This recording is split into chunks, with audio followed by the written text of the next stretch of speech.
தொகுதி மறுவரையறை விவகாரத்தில் தவறான தகவல்கள் பரப்பப்பட்டு வருவதாக தவேக ஐடி விங் எக்ஸ் பதிவு வெளியிட்டிருக்கிறது. முதல்வரின் நிலைப்பாட்டில் மாற்றமில்லை என்றும் தவேக ஐடி விங் தெரிவித்திருக்கிறது. தொகுதி மறுவரையறை விவகாரத்தில் முதலமைச்சர் விஜயின் நிலைப்பாட்டில் எந்த மாற்றமும் இல்லை என்று தவேக தரப்பில் தெரிவிக்கப்பட்டிருக்கிறது. தொகுதி மறுவரையறை விவகாரத்தில் முதல்வரின் நிலைப்பாட்டில் மாற்றம் இல்லை என்றும் தென் மாநில முதல்வர் மாநாட்டில் முதலமைச்சர் விஜய் உரை குறித்து தவேக ஐடி விங் விளக்கம் அளித்திருக்கிறது. விவரங்களை செய்தியாளர் நௌஷாத்திடம் தகவல்களை கேட்கலாம். நௌஷாத், தொகுதி மறுவரை தொடர்பாக தவேக ஐடி விங் என்ன விளக்கம் கொடுத்திருக்கு? வணக்கம் ராஜலட்சுமி.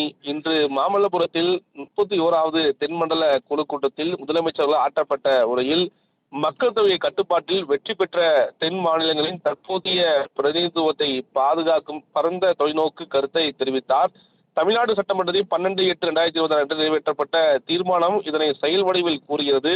அதாவது மக்களவை உறுப்பினர்களின் எண்ணிக்கை 543 ஆக நிர்ணயித்தல், மாநிலங்களுக்கிடையே தற்போதைய இடஒதுக்கீடு விகிதாச்சாரத்தை மாற்றாமல் தொடரச் செய்தல் மற்றும் வருங்கால தேர்தல்களில் பெண்களுக்கு 1/3 இடஒதுக்கீட்டை உறுதி செய்தல் ஆகிய பொருளில் தீர்மானங்கள் நிறைவேற்றி பிரதமர் அவர்களுக்கு நேர்முக கடிதம் எழுதிய நிலையில் இது குறித்து குறைந்தபட்ச புரிதல் இல்லாமல் தொகுதி மறுவரை குறித்து தவறான கருத்து பரப்பப்படுகிறது என முதலமைச்சர் அவர்கள் இன்று பங்கேற்ற நிகழ்வில் உரையாற்றியதை மேற்கோள் காட்டி இன்று தவேகவுடைய ஐடி எஸ்தரபத்தில் பதிவு செய்தார். தொடர்ந்து மிக முக்கியமாக எதிர்கட்சி திமுகவுடைய முன்னாள் முதல்வரும் ஸ்டாலின் அவர்கள் ஏற்கனவே விமர்சித்திருந்தார். இந்த நிலையில் ஐடி விங் தரத்துல ஒரு கருத்தை பதிவு செய்தார்கள். ஒரே வார்த்தை தொகுதி மறுவரை விவகாரத்தை பல்டி அடித்திருக்கிறார் முதல்வர் விஜய்.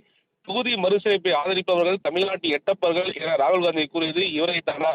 கூட்டணி இருக்கும் கட்சி தவேகாவின் இந்த இரட்டை வேட நாடகத்தை கேள்வி கேட்பாளா, இல்லை இதற்கு முட்டுக் கொடுப்பாளா என்ற ஒரு விமர்சனத்தை திமுகவுடைய ஐடி விங் பதிவு செய்த நிலையில் தற்போது அதுக்கு விளக்கம் கொடுத்து தவேகோட ஐடி விங் பதிவு செய்திருப்பது மிக முக்கியத்துவம் வாய்ந்ததாக பார்க்கப்படுகிறது.